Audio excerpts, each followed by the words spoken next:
창세기 1장이 마치 아가방을 준비하는 부모의 마음이 적혀있다고 했죠. 아가방을 준비하면서 양말 사놓고 그 유모차 사놓고 애기 옷 사놓고 막 즐거워하고 기뻐하는 그 부모의 마음이 아버지 하나님의 마음입니다.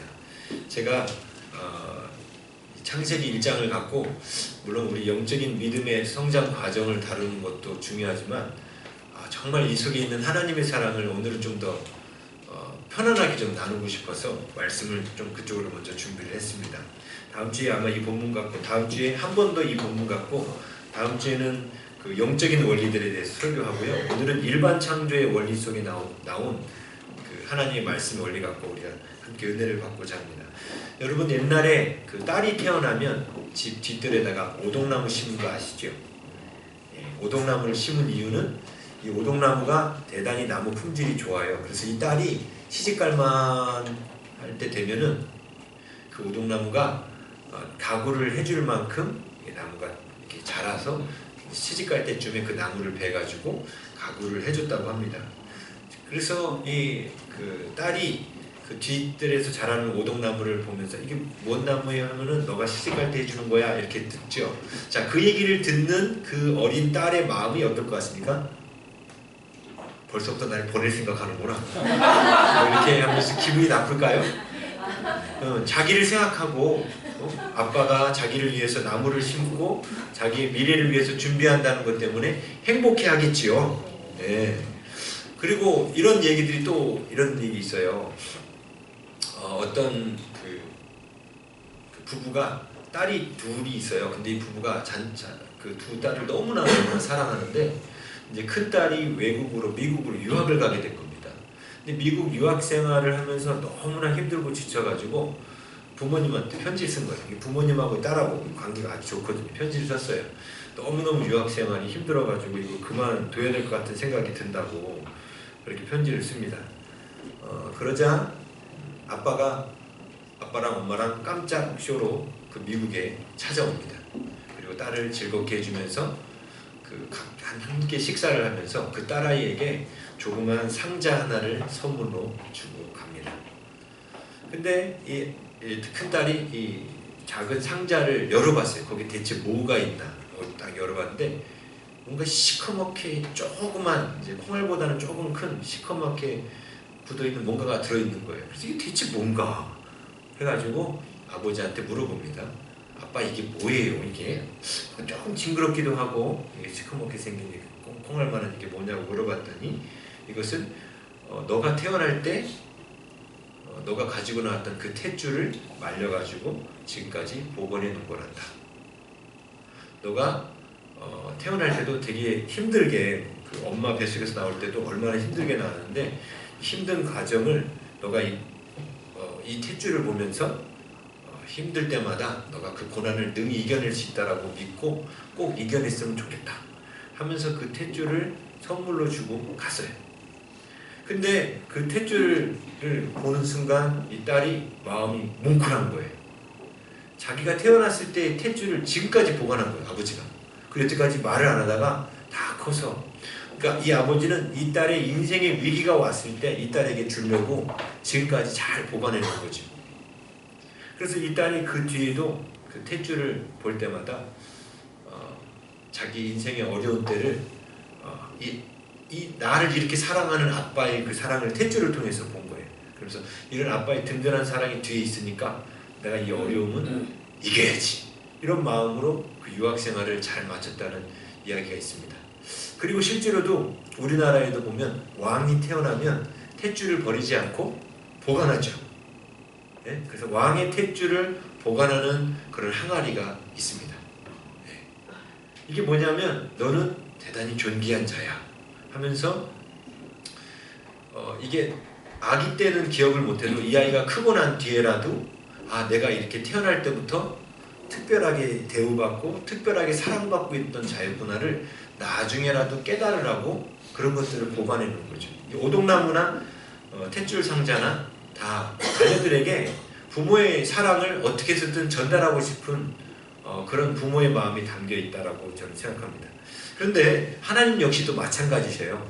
우리를 향해서 하나님 우리를 사랑한다는 것을 정말 이 탯줄 상자나 오동나무를 심으신 것처럼 하나님께서는 자연 만물을 통해 가지고 우리를 향한 하나님의 사랑을 거기다 담아 놓으셨어요. 우리가 그 탯줄 상자를 한번 이렇게 딱 열어볼 때 우리의 마음이 행복이 오고, 아, 내가 이렇게 하나님께서 나를 기억하고 계시는구나, 나를 하나님 이렇게 사랑하시는구나, 이걸 깨닫도록 하나님께서 우리에게 자연 만물 속에 그런 하나님의 사랑을 심어 놓으셨습니다. 오늘은 그 중에서 하나님께서 왜 동물을 창조하셨을까? 이 동물들을 창조하신 하나님의 그 이유들을 깨달으면서요, 하나님께서 우리를 얼마나 사랑하시는지 우리가 좀 더 묵상하고 깨닫는 시간이 됐으면 좋겠습니다. 물론 어떤 사람들은 오늘 말씀 듣고 반응하게, 그럼 나만 사랑하나? 저 사람도 사랑하고 저 사람도 사랑하고 다 사랑하는 거네, 그죠? 제가 이런 생각을 전에 했던 사람이기 때문에 여러분한테 그런 말씀 드리는 거예요. 성경 말씀 나올 때마다 그 사람 나만 사랑하나? 저 사람도 사랑하고 저 사람도 사랑하지. 네? 그런데 하나님 말씀을 들을 때 저 말씀이 나를 위한 말씀이구나 하고 받으면요, 정말 행복이 커져요. 왜냐하면 나만 사랑하나? 저 사람도 사랑하지 하면은 내 안에 행복이 별로 안 커져요. 네? 근데 특별히 하나님이 나를 더 사랑하시는구나 하고 느끼는 사람이 그 사랑의 혜택을 받는 거예요. 똑같이 오동나무가 두 그루 심어져 있는데 한 딸은 아빠가 날 사랑하는 거야. 언니랑 하나 다 심어놨네. 그럼 오동나무를 보고도 감격이 없는 거죠. 그렇죠? 그런데 그걸 바라보면서 나를 향한 사랑 이런 거구나라고 깨달으면 정말로 그 사랑이 내 안에 들어오는 거예요. 근데 마귀는요, 우리들 안에 그 하나님의 사랑이 내 마음속으로 들어오지 못하도록 최대한 막으려고 합니다. 그래서 오늘 제가 여러분들한테 이 다섯째 날 창조의 모습을 통해서 그냥 일반 창조의 원리에 대해서 설명드리면서 하나님의 사랑 얘기를, 하나님의 이 마음을 좀 여러분들한테 전달해 드리고 싶어요. 제가 창세기를 설교하면 진짜 하나님의 우리를 향한 그 사랑의 마음이 묵상하면 묵상할수록 막 깊이 느껴져요. 그러면 제 마음이 막 행복해져요. 네, 제가 띵킹하고 필링하고 중에 T가 심한 사람이거든요. 이 필링, 이 감성이 좀 약해요. 이 띵킹이 강하거든요. 모든 감정도 머리로 이해하려고 하는 그런 사람이에요. 그런데 이 창세기를 읽다 보면, 하나님의 그 사랑을 묵상하다 보면 제 이 필링, 이 F가 좀 막 인크리스 되는, 증가되는 듯한 느낌을 이제 받습니다. 이번 주에도 이 말씀 묵상하면서 제가 저에게 그 느끼게 하신 그 하나님의 이 부풀어 오르는 그 사랑이, 이 가슴이, 마음이 여러분들에게 동일하게 저에게 깨닫게 하셨던 그 감동이 전달되었으면 좋겠어요. 자, 오늘 이 본문에 보면 하나님이 20절에 이르시되 물들은 생물을 번성하게 하라, 땅 위에 하늘의 궁창에는 새가 나르라 하시면서 하나님께서 물고기들과 새들을 창조하시는 내용이 나옵니다. 자, 여기 보면은 제가 지난번에 이 창세기 강의 시작하면서 이 창세기 1장이 과학 이론과도 많이 어긋나지 않고 오히려 과학 이론과도 비슷한 너무나 많은 점들이 있다고 그랬죠. 특별히 진화론을 주장하는 사람들이 생물의 기원을 물이라고 말합니다. 물에서부터 생물들이 나왔다라고 말을 해요. 그런데 실제로 성경은 동물들이 창조될 때 제일 먼저 창조된 것이 물고기라고 얘기합니다. 그렇죠. 여기 보면은 여기 창조하시니라는 단어가 21절에 나오죠. 그 종류대로 날개 있는 모든 새를 창조하신. 여기서 창조라는 단어는 바라예요. 바라.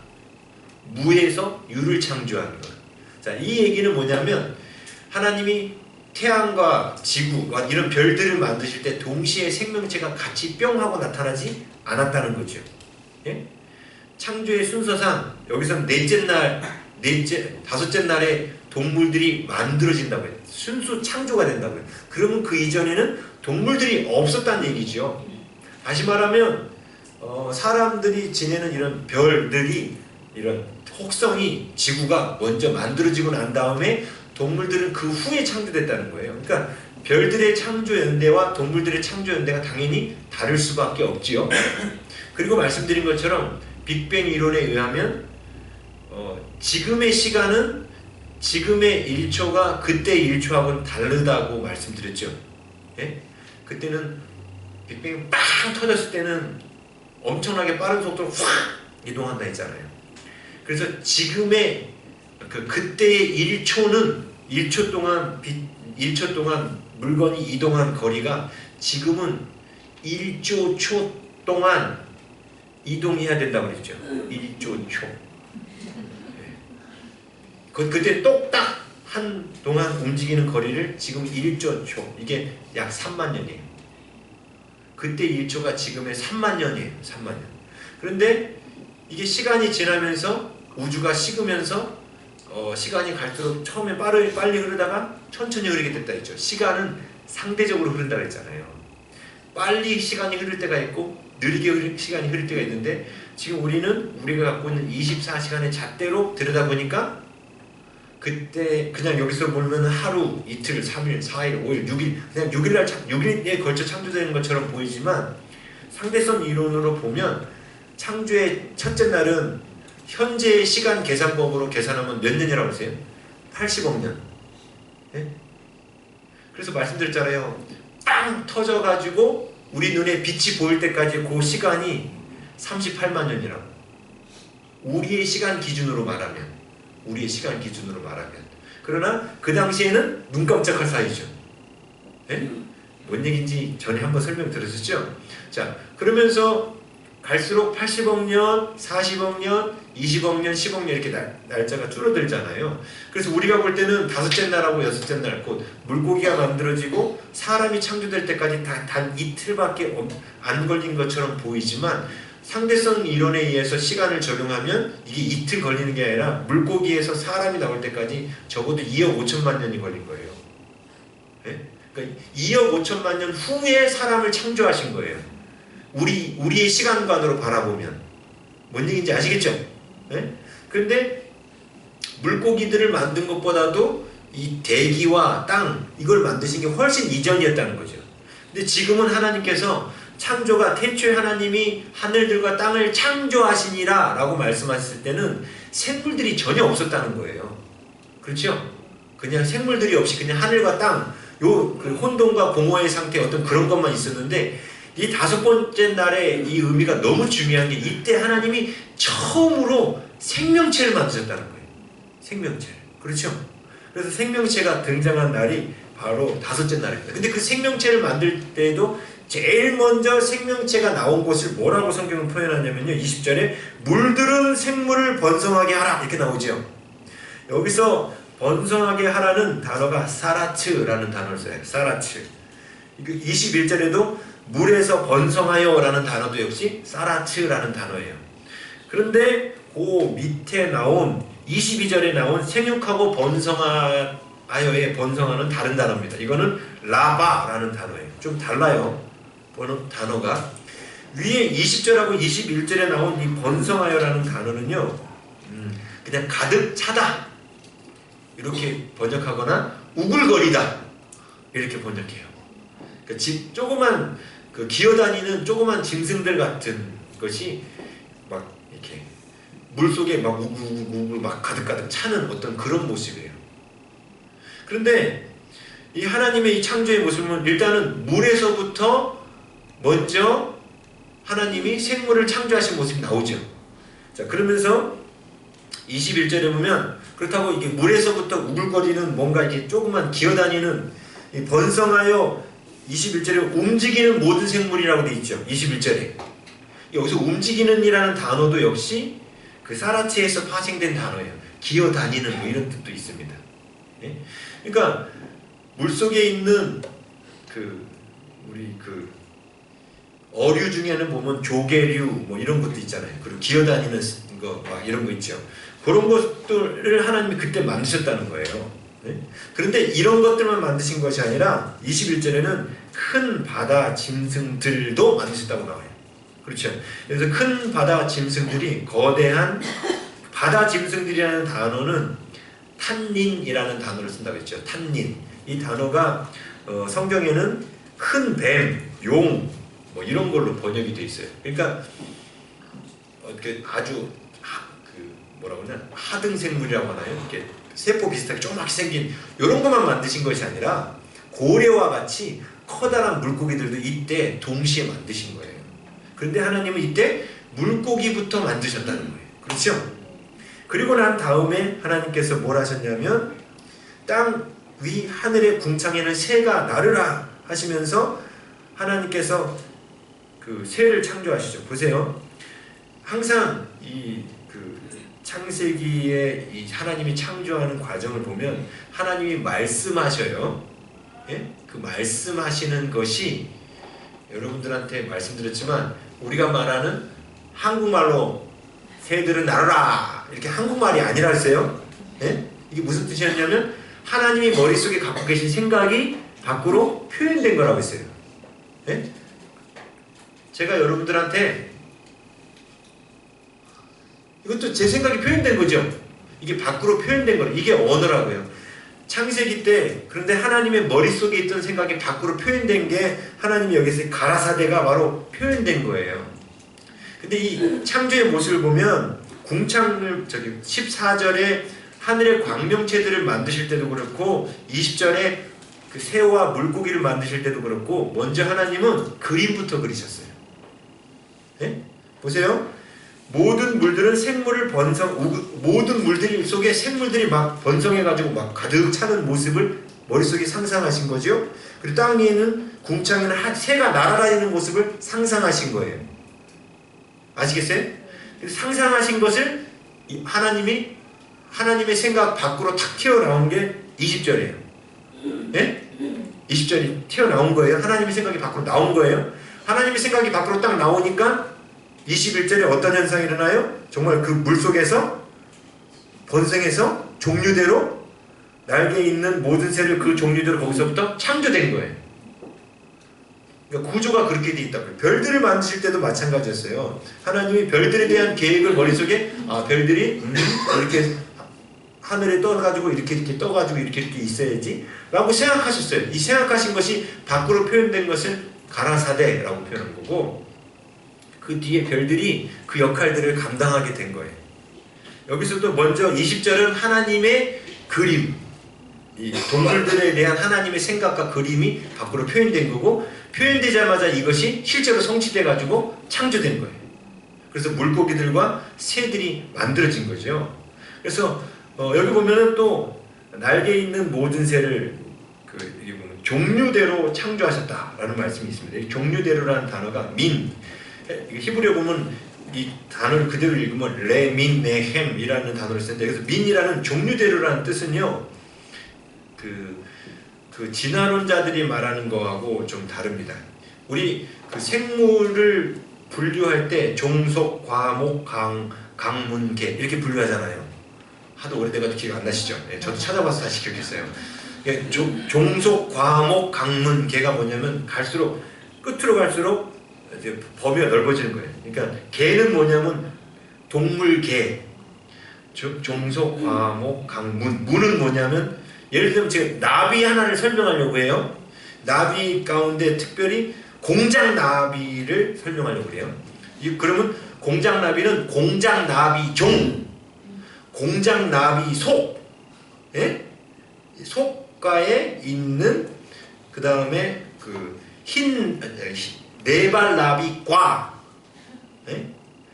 이 공장나비가요. 공장나비 종에 공장나비 속에 속해 있고 공장나비 속은 네발나비과에 속해 있어요. 네발나비과는 나비 목에 속해 있어요. 되게 복잡하죠? 나비 목은 어디 속해 있냐면 곤충강에 속해 있고 곤충강은 절지동물 문에 속해 있고 절지동물 문은 동물계에 속해 있는 거예요. 머리가 막 복잡해지죠.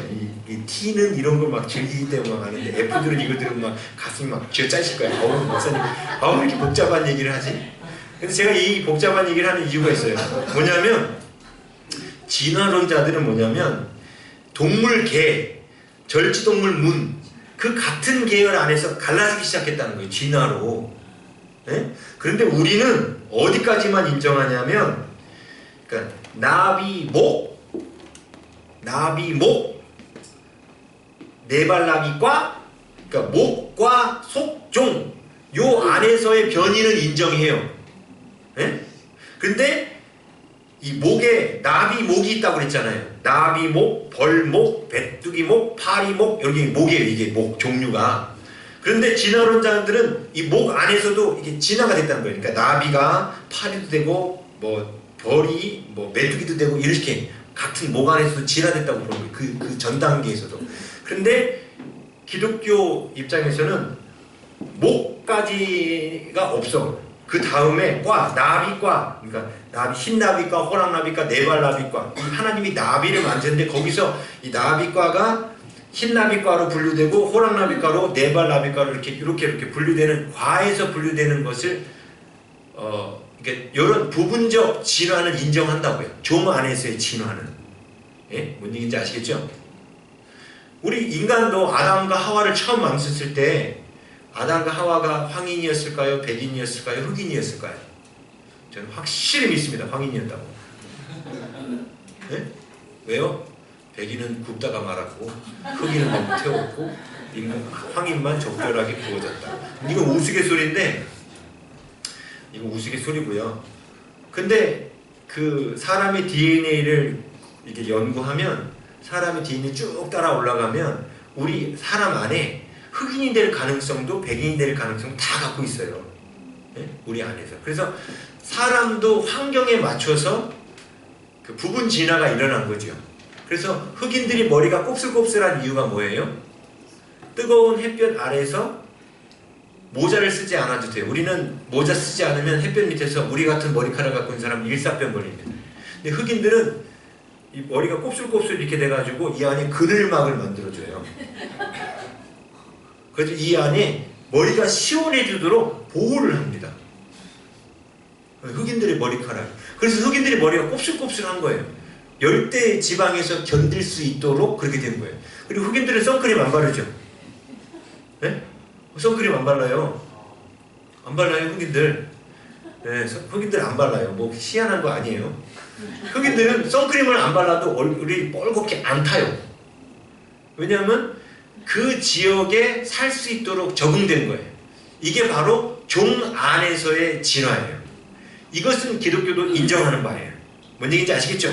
그렇지만 벌이 나비가 되고 메뚜기가 뭐 이렇게 되고 뭐 고래가 고래를 사람들은 진화론자는 뭐라고 말하냐면 고래는 맨 나중에 만들어진 동물이라고 그래요. 포유류까지 다 만들어지고 난 다음에 이 포유류가 팔다리가 내가 물속에서 좀 살고 싶다. 그래가지고 팔다리가 줄어들기 시작한 거예요. 팔다리가 줄어들기 시작하고 빨리 물속으로 들어가야지. 줄어들고 막 줄어들어가지고 물속으로 들어갔다는 거예요. 그게 고래라는 거예요. 네? 진화론자들이 말하는 새는 뭔지 아십니까? 그 물고기 물에서부터 나왔잖아요. 그게 이제 그 다음에 파충류가 된 거예요.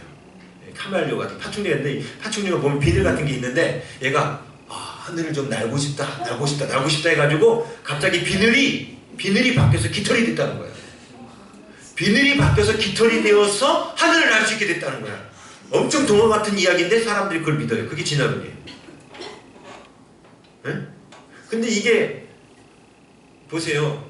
포유류가 나 바다에서 살고 싶다 그랬더니 팔다리가 짧아지고 지느러미 같은 팔 같은 지느러미가 생겨가지고 물속에 들어갔다는 이 황당한 이야기를 사람들이 믿는다는 거예요. 엄청난 믿음 아닙니까? 네? 하나님이 그렇게 창조하셨다라고 믿는 게 편해요? 갑자기 비늘이 깃털로 바뀌고 팔이 이 물고기 할 수 있는 이 넓적다리로 바뀌었다. 이걸 믿는 게 편해요? 네? 근데 이 진화론이 말이 안 되는 게 아까 말씀드린 것처럼 포유류가 바닷속에 들어가서 고래가 되기 위해서 팔이 짧아지면서 이게 넓적다리로 바뀌는 이 현상이 일어나려면 중간 단계의 화석이 있어야 되는 거예요. 그러니까 쉽게 말하면 다리가 짧아지는 과정에 화석이 필요한 거죠. 네? 근데 그 중간 단계의 화석들이 없어요. 그리고 그 새 있죠, 새. 시조새 얘기를 할 때 그 비늘같이 생긴 그게 나중에 깃털로 바뀌었다라고 주장하기 위해서 내놓은 게 시조새거든요. 그리고 여러분이 가끔 또 이런 게 나와요. 2000년대인가 1900 몇 년도인가 중국에서 이 파충류에서 새로 된, 그래서 그 파충류에서 깃털이 발견됐다라는 어떤 고고학 발견이 중국에서 나왔다라고 가지고 그걸 막 대대적으로 써놓습니다. 근데 그거 아십니까? 그 기사가 나온 기사를 지금도 사람들은 인용하고 있어요. 네? 그러니까 파충류의 깃털이, 이 비늘이 새 깃털이 돼가지고 이게 시조새를 입증해주는 또 다른 화석이다 라고 중국에서 그게 발견됐다 라고 세계 대대적으로 알려진 적이 있었습니다. 그런데 그런데 그 나중에 밝혀졌는데 이게 중국 사람이 사기친 거였어요. 시조새도 그래서 그 시조새 화석도 역시 사기꾼들의 사기라고 보고 있어요. 거기서 깃털이 발견됐다라고 말하는 것 자체가. 그러니까 중간 단계의 화석이 나오질 않는 거예요. 제 말 이해하시겠죠? 물고기에서 새까지 이렇게 막 진화해서 만들어졌으면 이게 바로 아까 말씀드린 강의 변화겠죠. 목의 변화, 예?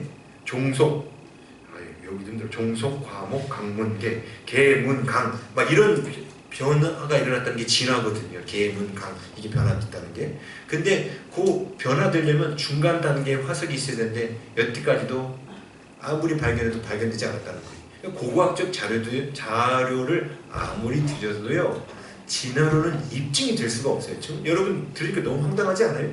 물고기 비늘이 사라지면서 깃털로 바뀌어가지고 그 물고기가 날고 싶다 저 하늘을 나도 날고 싶다 그래가지고 갑자기 그렇게 바뀌었다고 믿는 그 믿음은 대체 어디서 온 건지.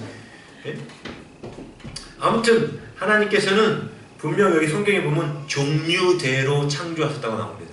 이것은 벌, 나비, 메뚜기, 파리, 그 다음에 이런 뭐 물고기도 그 보거 뭐 이런 거 하나님 다 종류별로 만드셨다는 거예요. 종류별로.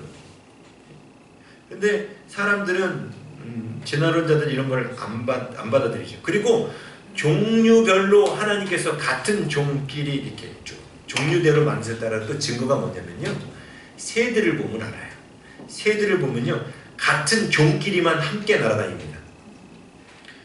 그러니까 기러기하고 오리하고 함께 V자로 날아가는 거 보셨습니까? 이쪽은 기러기, 이쪽은 오리 이렇게 날아가는 거 보셨습니까? 절대로 그런 일은 없습니다. 네? 그런 일은 없어요. 그래서 진화론 자체가 말이 안 되는 거예요. 중요한 건 성경에 나온 것처럼 하나님께서 모든 동물들을 손수 다 창조하신 겁니다. 특별히 이 동물들을 창조하셨다라는 이 이야기를 하는데 오늘은 이제 제가 왜 그럼 하나님이 동물들을 만드셨는가? 사실 지난주에 세가족 교육하면서 인간 창조의 목적에 대해서 하면서 동물들을 창조하신 목적도 있다 했는데 질문을 받았어요. 왜 동물을? 근데 그때는 제가 시간이 없어서 짧게만 말씀드렸는데 이번 주간에 묵상하면서 이 동물 창조에 대한 하나님의 이 깊은 이 동물 창조 속에 있는 하나님의 그 오동나무, 그 탯줄 상자의 모습을 좀 성도들하고 좀 나눴으면 좋겠다 하는 마음이 들었어요. 하나님이 동물 창조 속에 두신 우리를 향한 하나님의 사랑의 마음이 뭔지를 좀 나누고 싶은 거예요. 성경에는요 약 70종류의 동물들이 등장합니다. 70종류. 우리 레위기 11장에 보면 부정한 짐승에 보면은 학부터 뭐 개구리 뭐 이것저것 다 나오죠. 그것 외에도 성경의 그 말씀 안에는 많은 종류의 동물들이 나타나는데 하나님께서 왜 동물을 만드셨는가? 자, 제가 그래서 이런 말씀을 드렸어요. 우리 그 첫 번째는 인간의 정서를 위해서 만드셨다는 거예요. 사람들의 정서를 위하여. 여러분 저기 그 우리 아이가 태어나면 아이한테 놀라고 이렇게 인형, 장난감 같은 거 만들어주지 않습니까? 그렇죠? 인형, 장난감 만들어줘요. 그래서 애가 좀 더 크면 이제 시시한 장난감은 안 갖고 놀아요. 그러면 엄마가 아빠가 이 로봇 장난감, 말도 하고 움직이기도 하는 로봇 장난감을 갖다 줘요. 그럼 얘가 신기하게 막 갖고 놀죠. 로봇 장난감보다 더 그 탁월한 장난감이 뭐냐면요, 펫, 애완동물이에요. 얘는 인공지능이 아니라 진짜 지능을 갖고 있어요. 그쵸? 반응할 줄 알아요. 그렇지 않아요?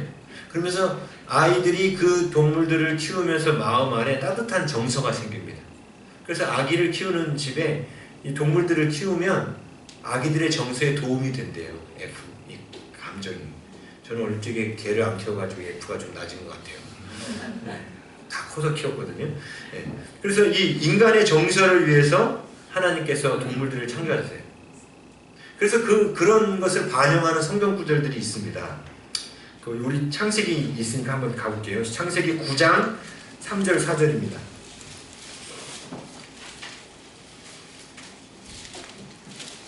9장 3절 4절 함께 읽겠습니다. 시작. 모든 산 동물은 너희의 먹을 것이 될지라 채소같이 내가 이것을 다 너희에게 주노라. 그러나 고기를 그 생명되는 핏째 먹지 말 것이니라. 아멘. 이 보면 하나님께서 인간의 타락으로 말미암아 노아 홍수가 일어났고, 노아 홍수로 말미암아 이 땅에 많은 영양가 있는 질 좋은 씨 가진 채소와 씨 가진 열매 맺는 나무들이 소실돼 버려요. 그리고 난 뒤부터 하나님께서 사람들에게 동물도 먹을 수 있게 하셨습니다. 이 이전까지는 동물을 먹지 못했어요. 먹지 않았죠. 먹을 필요가 없었습니다. 왜냐하면 동물을 먹지 않아도 충분한 영양이 공급될 수 있는 환경이었기 때문에. 근데 이 노아홍수 이후에 동물들을 먹게 됩니다. 근데 동물들을 보세요. 아까 이 동물들을 정서를 위해서 주셨다 했잖아요.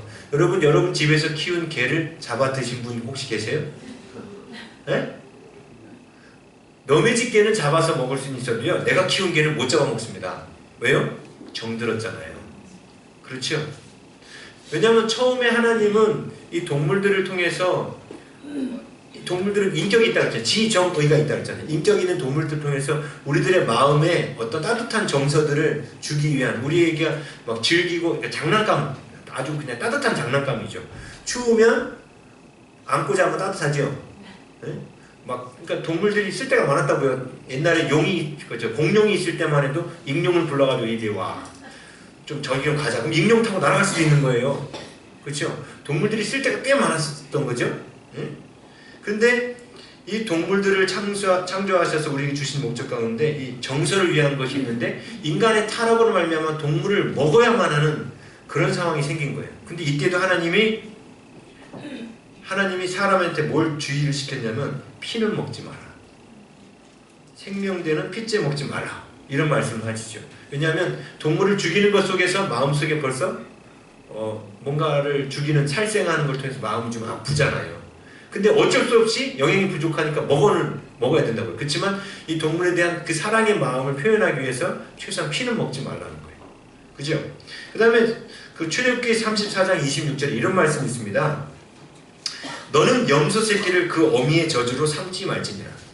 염소를 삶을 때 그 어미예요. 그 어미, 그 새끼가 이렇게 나왔는데, 이 새끼가, 그 모든 동물은 새끼가 그 냄새도 안 나고 맛있거든요. 그래서 양도 큰 양보다는 어린 양, 램을 사서 먹잖아요. 근데 이 양을 삶을 때 젖에다가 삶으면 고기가 더 부들부들하고 고소하고 맛이 있대요. 예? 여러분들 집에서 뭐 해보시면 해보시는데, 근데 성경은 뭐라고 말하냐면 그 어미의 젖으로는 삶지 말라고. 그래서 그라는 걸 썼어요. 그 어미의 젖. 쉽게 말하면 어미가 힘들게 낳은 자는 새끼인데 그 새끼를 갖다가 그 어미의 젖 갖고 삶는 게 얼마나 잔인하게 느껴져요. 그렇죠? 네? 뭐 물로 삶든 다른 어미의 젖으로는 삶아도 그 친어미의 젖으로는 삶지 마라. 그럼 어미가 마음이 얼마나 아프겠냐 이거죠. 이게 뭐예요? 동물들을 통해서 하나님은 우리들의 정서를 다루고 계신다는 거예요. 예? 그래서 이런 게 또 이런 것도 있죠. 신명기 25장 4절에 보면 곡식 떠는 소의 입에 망을 씌우지 마라 이렇게 돼 있어요. 이제 곡식을 갖다가 이렇게 막 수레바퀴를 돌릴 때 바닥에 곡식들이 떨어져 있잖아요. 그러면은 그 소가 막 주워 먹는다고 해요. 근데 하나님은 그 입에다 망을 씌우지 말라고 해요. 소가 주워 먹게 놔두라는 거예요. 이게 뭐예요? 소의 마음도 좀 존중해 주라는 거죠. 그죠? 너무너무 먹고 싶은데 입에다 망을 씌워봐요. 침만 질질 흘리면서 하면 좋을 거 아니에요. 그죠? 이게 뭐냐면 동물들에게도 마음이 있는데 그 마음을 헤아려 주라는 거예요. 그렇죠? 그래서 하나님은 동물을 통해서 우리가 마음을 헤아리는 것들을 훈련받게 하셨다는 거예요. 이 정서 훈련을 받게 하셨다는 거예요. 그렇죠? 그리고 성경에 그런 말씀도 있어요. 출애굽기 23장 5절에 보면 나귀가 짐을 부리다가 쓰러져 있으면 가서 이렇게 도와주라는 거예요. 동물을 불쌍히 여기라는 거죠. 그러니까 이 불쌍히 여기는 이런 것을 통해서 인간의 정서, 따스한 사랑의 마음들을 하나님 훈련하도록 동물들을 주신 거예요. 그래서 인간의 정서를 위한 어떻게 보면 되게 아름다운 선물이죠. 자, 그 다음에 동물을 만드신 중요한 목적이요. 동물은요, 우리가 왕으로서 다스리는 훈련을 위한 대상입니다. 우리 천국 가면 왕 노릇한다 했죠. 그래서 이 땅에서 우리가 왕의 훈련을 받는다 했죠. 왕의 훈련을 할 때, 훈련으로 다스릴 때 원래 다스림의 대상이 누군지 아세요? 동물이에요. 1장 28절 보십시오. 하나님이 그들에게 복을 주시며 하나님이 그들에게 이르시되, 여기서 그들은 사람이죠. 생육하고 번성하여 땅에 충만하라. 땅을 정복하라. 바다의 물고기와 하늘의 새와 땅에 움직이는 모든 생물을 뭐하라? 다스려라. 원래 하나님께서 창조의 목적 속에 다스려야 될 대상으로 주신 게 동물이에요. 왕의 훈련을 누구를 대상으로 하기를 원하셨냐면 동물을 대상으로 왕의 훈련 받기를 원하셨습니다. 근데 사람들이 사람을 지배하는 불행한 일이 생기기 시작한 거예요. 사람들이 사람을 지배하는 불행한 일이 처음 터진 게 언제인 줄 아십니까? 창세기 3장 16절이에요. 가보세요. 3장 16절. 또 여자에게 이르시되 내가 네게 임신하는 고통을 크게 더하리니 내가 수고하고 자식을 낳을 것이며 너는 남편을 원하고 남편은 너를 다스릴 것이니라. 원래 아담은 동물을 다스리게 돼 있었어요. 근데 갑자기 이 하와와 아담의 타락으로 말미암아 남자가 누굴 다스리기 시작해요? 여자를 다스리기 시작해요. 자기보다 좀 더 힘이 약한 자를 다스리기 시작한 거예요.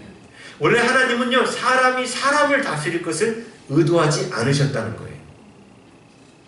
사람이 사람을 다스릴 것을 의도하지 않았다는 가장 큰 증거가 요즘 우리가 읽고 있는 신명기 17장, 어저께 큐티 본문이 있죠? 한번 가볼게요. 신명기 17장 20절입니다. 17장 20절. 이게 어저께 우리 큐티 했던 본문이 14절부터 20절이었죠? 네? 어떻게 뭐 큐티 안 하면은 전 도무지 이게 뭐 언제 뭔 누구냐 이럴지만, 예. 여기 보면 왕을 세우는 규례에 대해서 나옵니다. 그렇죠? 근데 왕을 세우는 규례에서 나올 때 20절에 이렇게 나와요. 그리하면 왕을 세울 때, 예? 왕을 세울 때 그 사람이 율법책을 읽기에 가까이 두어 읽고 배우고 지켜 행하도록 하라는 거예요. 근데 이렇게 율법책을 가까이 두고 왕이 읽어야 되는 이유를 20절에 이렇게 말해요. 그리하면 그의 마음이 그의 형제 위에 교만하지 아니하고, 이렇게 나오죠? 이게 뭐냐면 백성으로 대하지 말고 형제로 대하는 거예요. 하나님의 말씀을 가지고 있으면 군림하고 다스리는 자가 아니라 형제로서 돕는 자로 왕노릇할 거라는 거예요. 왜? 하나님은 처음부터 우리가 사람의 왕이 될 것을 계획하지 않으셨어요. 그냥 형제로서 섬기는 자로, 서로가 서로를 섬기는 자로 그렇게 계획하신 거거든요. 근데 인간이 타락으로 말하면 위에서 군림하려고 하고 지배하려고 하는 거예요. 그렇죠? 그래서 원래 인간은 동물을 통해서 다스림의 훈련을 받게 되어 있는 거예요. 다스림의 훈련을.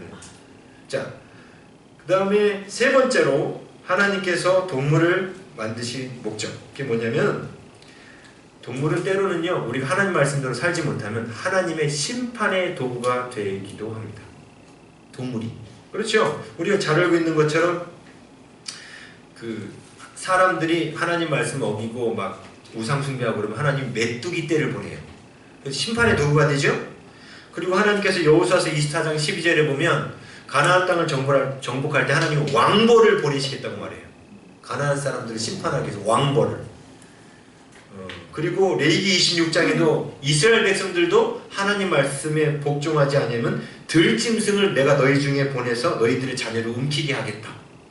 이 동물들이 심판의 도구를 쓰여요. 그리고 이스라엘 백성이 광야에서 불뱀에게 물린 일도 있었죠.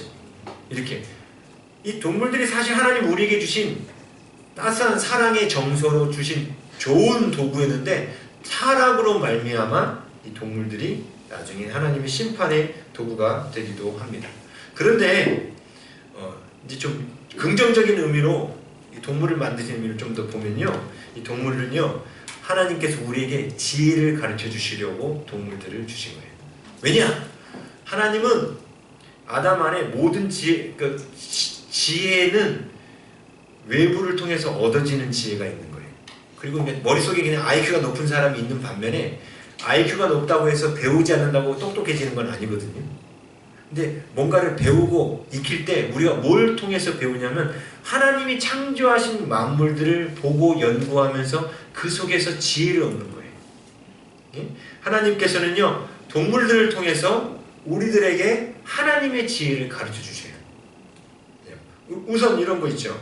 신명기 32장 11절에 보면 독수리가 자기 새끼를 양육하는 방법이 나와요. 마치 독수리가 그 보금자리를 어지럽게 하여 그 새끼에 너풀거리며 그 날개를 펴서 새끼를 받으며 그 날개 위에 그것을 엎는 것 같이 새끼 독수리가 날개에 힘이 생기라고 어미 독수리가 딱 붙들고 높은 곳에 올라가서 똑 떨어뜨린다는 거예요. 그럼 얘가 막 살려고 발버둥 치면서 날개 힘이 강해지죠. 그런데 우리 타락한 엄마들은 이걸 못해요. 높은 곳에서 새끼를 떨어뜨리는 일을 못해요. 무조건 엄마 등에 업고 다녀요. 새끼의 그 날개가 힘을 잃어가는데도 불구하고 그냥 업고 다녀요. 원숭이 중에 긴팔 원숭이라는 게 있어요. 긴팔 원숭이. 예? 이 긴팔 원숭이는요 새끼가 1년 정도 이렇게 자라면 새끼를 바닥에다 눕혀놓고 엄마가 이 원숭이의 배를, 새끼 원숭이의 배를 막 밟아요. 올라가서 새끼가 아프다고 그냥 막 그래요. 얘가 새끼가 막 힘들다고 막 엄마한테 왜 내 배를 밟냐고, 너 엄마 맞아 막 이러겠죠 지가. 여태까지 사랑했던 엄마가 자기 배를 막 밟아요 이렇게. 네? 근데 이 긴팔 원숭이는 반드시 그걸 합니다. 근데 이걸 하는 이유가 있어요. 그 이유가 뭐냐면 새끼의 배를 밟을 때 이 새끼가 아프니까 어떻게 하냐면 배가 힘을 주기 시작해요. 그 복근이 강화돼요. 근데 복근이 강화되지 않으면 이 긴팔 원숭이가 나무를 타고 가다가 힘이 없어서 땅에 떨어져 죽는답니다. 이건 사람들이, 동물학자들이 연구해서 찾아낸 거예요. 이 발을 밟지 못하게 한 그 어미를 제재시켰더니 그 새끼가 커서 나무 타다 떨어져 죽더라는 거야. 그걸 제재한 그거는. 그러니까 이 어미는 근데 새끼의 배를 밟지요. 이게 뭐예요? 때로는 자식이 고통스럽더라도 이것이 자식을 위한 것이라면 그 고통을 줘서라도 자식을 훌륭하게 키워야 되는 거죠. 그래서 다음 주에 이 본문을 갖고 제가 탄닌에 대해서 그래서 설교할 거예요. 하나님 그래서 탄닌도 그래서 만드신 거예요. 용을. 독수리가 높은 곳에서 새끼를 떨어뜨리는 것처럼 완전 자기 버리는 것 같은 느낌 들잖아요. 우리 인생 가운데 탄닌과 같은 동물들이 찾아오거든요. 나에게 고통을 주는. 근데 그걸 하나님이 창조하셨다는 거예요. 근데 그 하나님이 우리에게 고난을 주는 그런 일들을 왜 하는지를 동물들 통해서 하나님 우리에게 이미 설명하고 계셔요. 그렇죠? 왜? 그래야 독수리가 새의 왕이 되는 거예요. 그래야 그 긴팔나무 원숭이가 하늘에서 떨어지지 않는 거예요. 근데 이런 하나님의 섭리를, 그래서 하나님이 때로는 우리에게 우리 인생 가운데 알 수 없는 고난을 자꾸 보내시는 거예요. 근데 하나님이 이렇게 우리를 강한 자로 키우시기 위해서, 마귀를 대적하는 강한 자로 키우시기 위해서 이렇게 때로는 위에서 떨어뜨리시고 배도 밟으신다는 사실을 우리가 몰라요. 그냥 있어요. 근데 동물들을 들여다보면 그게 보인다는 거예요. 예? 곧 하나님은 동물들을 이렇게 동물들이 자식을 키우는 모습을 통해서 사람에게 하나님께서 우리를 어떻게 돌보시는지를 교훈하고 계시는 거예요. 그렇죠? 근데 인간은요, 동물만도 못해요. 자기 새끼의 배를 밟는 엄마가 없어요. 안 밟아요. 그래서 애들이 다 나무에서 떨어져요. 요즘 나무에서 떨어진 애들이 한둘이 아니잖아요. 네? 그게 뭐냐면 이걸 몰라서 그래요. 근데 우리 청년들은 앞으로 자식들 절대로 그렇게 안 키우겠지. 네 인생은 너의 것. 이제부터 네가 알아서 해라. 그렇게 키우겠죠. 근데 이게 때로는 마음 아픈 일이에요. 근데 인간이 타락으로 말면 그걸 못하는 거예요. 독수리만도 못하고 긴팔 원숭이만도 못하는 거예요. 엄마가 그냥 A부터 Z까지 다 챙겨줘 그냥. 그리고 어떤 엄마는 아예 방임 버려두고 신경도 안 쓰고 동물한테 가서 배우라는 거예요. 그죠? 뿐만 아니라 이 하나님의 지혜를 가르쳐 주시려고 동물을 쓰신 그 성경 구절이 많이 나와요. 잠언 6장 6절에 보면 게으른 자여 개미에게로 가서 그 하는 것을 보고 지혜를 얻으라. 그렇죠? 개미를 보고 배우라는 거죠. 게으른 자들은. 개미만도 못한 거죠. 그리고 시편 32편 9절에는 또 이런 것도 나와요. 너희는 무지한 말이나 노새같이 되지 말지어다. 그것들은 자갈과 굴레로 단속하지 아니하면 너에게 가까이 오지 아니하리로다. 뭔가 강력하게 꿰가지고 땡기지 않으면 말 안 듣는 노새와 말처럼 살지 말아라. 이게 무슨 얘기입니까? 자발적으로 내가 하나님의 말씀에 기쁨으로 인격적으로 반응하여 하나님께 나오라는 거죠. 그렇죠? 근데 노새들은 그렇지 않다는 거예요. 자갈을 물려야만 움직인다는 거죠. 그래서 또 이사야서 1장 3절에는 소는 그 임자를 알고 나귀는 주인의 구의를 알건만은 자기 주인도 소도 알고 나귀도 아는데 너희들은 너희의 주인인 하나님을 모른다. 이렇게 동물들이 하나님의 지혜를 가르쳐 주시기 위한 도구로 쓰입니다. 근데 단지 동물들의 어떤 그 자식들을 키우는 모습이나 동물들의 행태만 갖고 우리가 지혜를 얻는 게 아니라 우리들이 지금 쓰고 있는 대부분의 창조물들이 사람들이 만드는 창조물들이 동물들의 세계를 연구해서 만든 거잖아요. 비행기의 그 날개, 양력, 바람을 맞으면 하늘로 뜨도록 하는 그 양력도 독수리의 날개를 연구한 거잖아요. 독수리의 날개를 보면 앞쪽은 두꺼운데 뒤쪽은 깃털이 얇잖아요. 앞쪽은 두껍고 뒤쪽은 얇은 거 이렇게 둥그렇게 돼 있잖아요. 두껍고 얇은 거. 이게 딱 날개를 폈을 때 하늘로 올라갈 수 있도록 해주는. 근데 그 구조를 사람들이 보고 베낀 거예요. 그렇죠? 그래서 사람들이 하늘을 날 수 있게 된 거죠.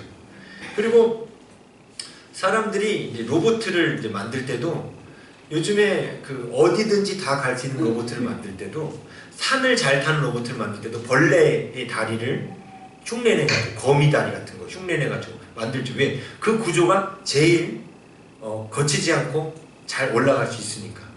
그리고 그 도마뱀 발바닥을 연구해가지고 찐득찐득하지 않은 스티커를 만들었죠. 사람들이 딱 붙여놓고 쫙 롤러로 밀면 몇십 킬로짜리를 매달아놔도 안 떨어져요. 근데 이거는 위로만 이렇게 올리면 금방 떨어져요. 끈적이는 것도 없고. 이게 뭐냐면 도마뱀이 어떻게 저렇게 바닥에 저게 붙어 있을 수 있을까 하고 도마뱀 발바닥을 초고속 현미경으로 넓게 봤더니 거기 안에 있는 그 구조를 그대로 본따서 도마뱀 스티커를 만든 거예요. 이게 뭐냐면 다 하나님께서 창조하신 것 속에 하나님의 지혜가 담겨 있는 거예요. 하나님이 이게 동물들을 만드셔서 그 속에 있는 하나님의 지혜를 배우게 하신 거예요. 그렇죠? 예. 그리고 이제 마지막으로 하나님께서 이 동물들을 창조하신 우리에게 주신 가장 중요한 목적은 뭐냐면요, 바로 하나님의 사랑을 가르쳐 주시려고 동물들을 만드신 거예요. 하나님께서 동물들을 보면 만드신 동물들 보면 대표적인 거 두 가지 꼭 비교한다면 이런 게 있어요. 황제 펭귄과 타조 이야기를 해드리면 타조에 대해서 성경이 뭐라고 말하냐면요, 욥기 39장 14절에서 17절에 이런 말이 나와요. 타조에 대해서 그것이 알을 땅에 버려두고 흙에서 더워지게 하고 발에 깨어질 것이나 들짐승에게 밟힐 것을 생각하지 아니하고. 타조는 알을 갖다가 모래 위에다 그냥 딱 놔버려요. 그리고 신경을 안 써요. 그냥 가버려요. 네? 그래서 들짐승이 와서 그걸 깨먹거나 들짐승이 와서 그를 밟고 지나가나 이건 신경을 안 쓴다는 거예요. 신경을 모성애가 없다는 거예요. 그러면서 그 욥기 39장 16절 이렇게 나와요. 그 새끼에게 모질게 대함이 제 새끼가 아닌 것처럼 하며 그 고생한 것이 헛되게 될지라도 두려워하지 아니하나니. 타주는 모성애가 없대요. 그러면서 결론을 이렇게 내요. 17절에 이는 하나님이 지혜를 베풀지 아니하셨고 총명을 주지 아니하니라. 다시 말하면 새끼를 돌볼 사랑의 마음을 하나님이 아예 타주에게 주지 않으셨다는 거예요. 반면에 이것과 반대되는 황제 펭귄 이야기를 들려드리겠습니다. 제가 그 BBC 그 다큐멘터리 황제 펭귄 이야기 나온 거 아시죠? 거기 있는 이제 자막에 있는 거를 좀 그대로 좀 읽어드리려고 그래요. 참 이렇게 감동스러워요. 이 황제 펭귄이 이제 짝짓기를 합니다. 짝짓기에 성공한 암컷은 알 하나를 낳습니다. 알 하나를 낳음과 동시에 스태미나가 떨어진 암컷은 남편을 불러와 조심스럽게 알을 넘깁니다. 남극 날씨에서는 알이 순식간에 얼어버리기 때문에 수컷은 자신의 주머니에 얼른 알을 받아 넣습니다. 그리고 암컷들은 수컷들과 알을 뒤로 한 채 암컷들은 자취를 감춰버립니다. 사라져버려요. 암컷들이. 수컷한테 알 나가지고 지쳐가지고 남겨주면 수컷이 딱 품어요. 그러면 암컷들이 사라져버려요. 그렇게 홀로 남겨진 수컷들은 지구상에서 가장 추운 겨울을 맞게 됩니다. 풍속은 시속 150km. 여러분 차로 150km 달려보세요. 바람 엄청 불죠? 그렇게 남극의 바람이 불어요. 150km로. 기온은 무려 영하 60도. 그런데 가만히 서 있는 거예요. 알을 품고. 이 황제 펭귄 수컷이. 수컷들은 얼어 죽지 않기 위해 그리고 알을 보호하기 위해 똘똘 뭉쳐 혹한의 시련을 견딥니다. 막 수컷들끼리 막 뭉쳐요. 막 뭉쳐가지고 견뎌요. 길고 고된 시간 끝에 한 줄기 태양빛과 함께 찾아온 봄. 수컷들이 겨우 내내 품고 있던 알이 드디어 부화하기 시작합니다. 겨울 내내 품고 있었던 거예요. 봄 돼서 이제 부화하는 거예요. 그러나 이 추위 속에서 부화한 새끼들은 당장 먹이를 공급받지 못하면 죽을 운명을 가지고 태어납니다. 그래서 수컷들은 이 길고 고된 시간 동안 새끼에게 줄 먹이 하나를 입에 남겨두고 버텨온 것입니다. 이 먹이는 새끼가 태어나자마자 새끼의 입속으로 전달됩니다. 저희 겨울 내내 못 움직였잖아요. 배도 고프지 않아요? 겨울 내내. 그죠? 근데 거기 안에 먹이를 물고 있는데 새끼를 위해서 안 삼키고 들고 있었다는 거예요. 그래서 봄에 태어난 새끼에게 바로 물려줘요. 그러나 블리자드가 막 지나간 지금 어른 펭귄이라고 해서 딱히 살아남을 방도가 있는 것은 아닙니다. 입에 물고 있던 먹이를 새끼에게 주었지만 이들 또한 오랜 기간 식사를 못하였고 이대로라면 수일 이내에 굶어 죽을 위기에 처해 있습니다. 절망에 빠진 수컷들은 다시 똘똘 뭉쳐 추위와 배고픔에 저항합니다. 불쌍하다. 황제 펭귄은 남자들이 불쌍한지 모르겠어. 저항한다. 근데 그 다음이 중요해요. 그 순간 등장하는 것은 지평선 넘어 무리를 지어 돌아오는 암컷 펭귄들이다. 이들의 뱃속에는 수컷과 새끼들에게 나누어줄 음식이 가득 채워져 있다. 죽을 운명에 처해 있던 수컷들은 자신의 두 눈을 의심하고 환호하며 노래를 부릅니다. 그냥 노래가 아니다. 메이팅을 할 적에 암컷에게 속삭였던 바로 그 노래이다. 암컷은 이 노래소리를 듣고 자신의 배우자를 찾아간다. 수컷들이 엄청나게 많잖아요. 그 노래소리를 듣고 찾아간다는 거예요. 암컷은 자신의 새끼를 처음으로 보고 큰 모성애를 느끼며 접근하지만 오랜 시간 새끼를 홀로 품고 있던 수컷은 경계하는 모습을 보인다. 그러나 세상 어디 암컷을 이기는 수컷이 있을까? 곧 새끼는 암컷의 품으로 넘어가고야 만다. 그렇게 시련이 지나야 비로소 화목한 가정이 만들어지고 새끼는 부모로부터 생존 방법을 물려받는다. 자, 이 황제 펭귄 이야기를 보면 부성애와 모성애가 다 나와요. 그렇죠? 이런 거 보면서 사람들이 깨달으라는 거예요. 그렇죠? 하나님은 그래서 이 자연 만물을 통해서 하나님이 우리를 얼마나 사랑하고 계시는지를 우리가 알기를 원하신 거예요. 동물들의 세계를 들여다보면 하나님이 우리를 얼마나 사랑하시는지를 알 수가 있어요. 그래서 예수님이 그런 말씀하셨잖아요. 까마귀를 생각하라. 까마귀는 벌써 검해가지고 사람들이 흉물이고 유대인들도 부정한 짐승이라고 여기기 때문에 먹을 것도 주지 않거든요. 근데 예수님이 그렇게 말씀하세요. 까마귀를 생각하라. 심지도 아니하고 거두지도 아니하며 골방도 없고 창고도 없을 때 하나님이 기르시나니 너희는 새보다 얼마나 더 귀하냐. 그 까마귀도 먹이시고 입히시는데 너희는 얼마나 더 귀하냐. 하나님이 그래서 동물을 통해서 동물도 돌보시는 하나님이 우리를 얼마나 존귀하게 지키시고 사랑하시겠냐는 거죠. 그래서 제가 여러분들한테 그러잖아요. 동물의 왕국 좀 자주 보시라고. 동물의 왕국을 자주 보세요. 왜냐하면 동물의 왕국은 동물학자들이 동물을 연구하는 거예요. 우리가 그렇게 동물들을 뚫어지게 연구하고 쳐다볼 기회가 없거든요. 근데 그걸 연구한 동물학자들이 연구한 것들을 보면요, 진짜 하나님의 지혜와 하나님의 사랑을 거기서 느낄 수 있습니다. 이 황제 펭귄 이야기만 해도 그렇죠. 막 그 수컷 그 밤 겨울 내내 그 품고 그 입에서 있던 것마저 내어주는. 응? 근데 하나님은 아들까지 내어주셨잖아요. 그렇죠. 그 하나님의 사랑을 그 동물들의 세계를 통해서 하나님 우리에게 보여주신다는 거예요. 요즘에는 우리가 동물들을 가까이서 대하기가 더 힘들어지죠. 도심에 살다 보면 더 힘듭니다. 집에서 애완동물을 키우지 않는 한은 동물들을 가까이서 대하여 보기 쉽지 않아요.